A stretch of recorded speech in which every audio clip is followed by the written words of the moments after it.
Out from the marsh, from the foot of misty hills and bogs, Grendel came. He moved quickly through the cloudy night, sliding silently toward that gold-shining hall. Never before nor after that night did he find Hero defended so firmly, or his reception so harsh. He journeyed straight to the door, then snapped it open, tore its iron fasteners with a touch, and rushed angrily over the threshold. He strode quickly across the inlaid floor, snarling and fierce. His eyes gleamed in the darkness. Then he stopped, seeing the hall crowded with sleeping warriors, and his heart laughed. He relished the sight, intended to tear the life from those bodies by morning. But that night fate intended Grendel to gnaw the broken bones of his last human supper. Human eyes were watching his evil steps.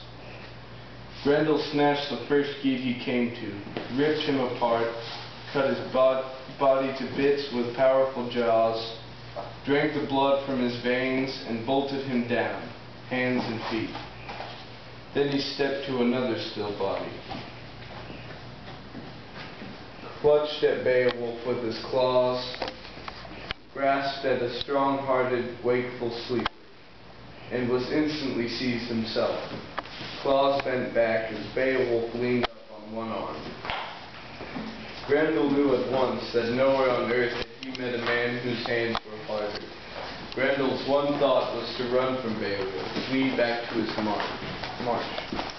But Beowulf remembered his final boast to the Danes, and standing erect, stopped the monster's flight, fastened those claws in his fist till they cracked, and clutched Grendel closer.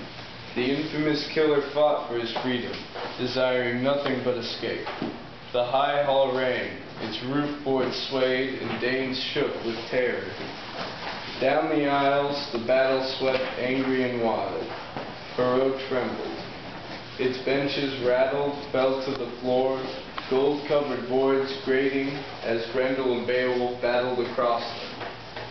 Suddenly the sounds changed. The Danes stared in new terror, cowering in their beds as the terrible screams of the Almighty's enemy rang in the darkness.